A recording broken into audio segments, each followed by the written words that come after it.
В тот вечер Сергей уже собирался закрыть ставни, когда снова услышал стук в дверь.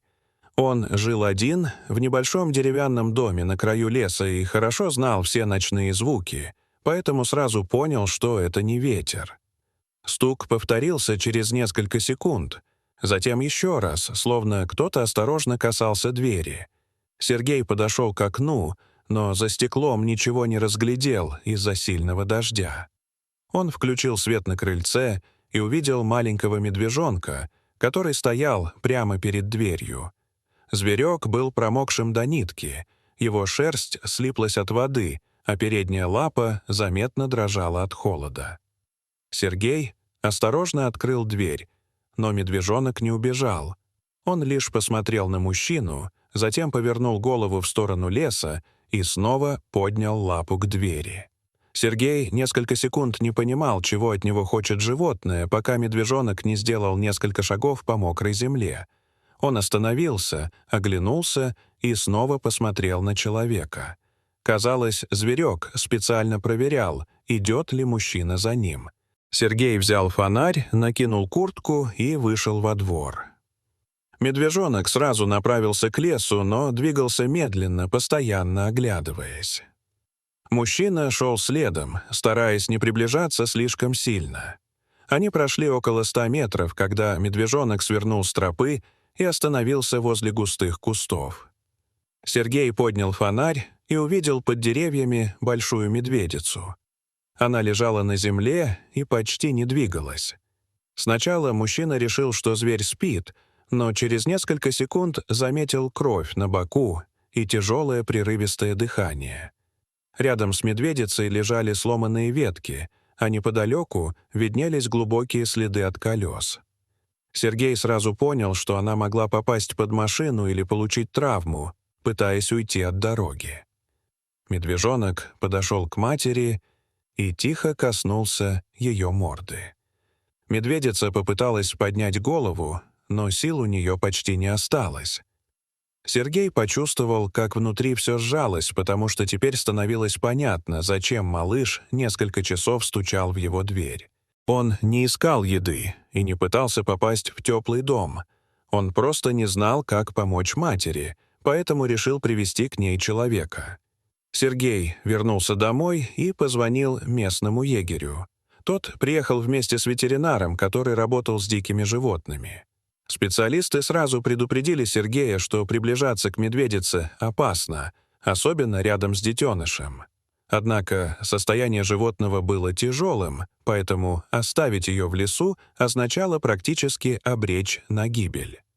Специалисты подготовили оборудование и осторожно подошли к медведице. Медвежонок все это время стоял неподалеку и внимательно следил за людьми. Когда ветеринар начал осматривать мать, малыш неожиданно подошел ближе, но остановился, услышав голос Сергея. Мужчина тихо говорил ему, что они пытаются помочь. Возможно, медвежонок ничего не понимал, но почему-то остался на месте и продолжил наблюдать. Осмотр показал, что медведица получила серьезную травму задней лапы и глубокую рану на боку. К счастью, позвоночник не был поврежден, поэтому у нее оставался шанс восстановиться. Специалисты решили перевести ее в Центр реабилитации диких животных, а медвежонка оставить рядом с ней. Перевозка оказалась сложной, потому что медведица была слишком тяжелой, а дорога после дождя превратилась в сплошную грязь. Только ближе к рассвету животных удалось доставить в центр. Медведицу поместили в просторный закрытый вольер, где ветеринары начали лечение. Медвежонка поселили рядом, чтобы мать не испытывала дополнительного стресса. Первые дни медведица почти все время лежала, а малыш не отходил от ограждения. Он спал рядом с ней и каждый раз поднимался, когда сотрудники входили в вольер. Сергей после этого случая продолжал приезжать в центр. Он сам не мог объяснить, почему так привязался к маленькому зверю, но ему хотелось убедиться, что с ним все хорошо. Однажды утром сотрудница центра сообщила, что медведица впервые самостоятельно поднялась на ноги. Сергей приехал в тот же день и увидел, как она медленно прошла несколько метров по вольеру. Медвежонок следовал рядом, словно боялся потерять мать из виду. Прошел еще месяц, и состояние медведицы заметно улучшилось.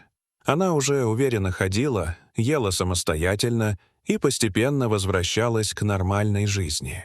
Специалисты начали готовить ее к выпуску в лес, но Сергей неожиданно спросил, смогут ли они вернуть животных именно в том месте, где их нашли.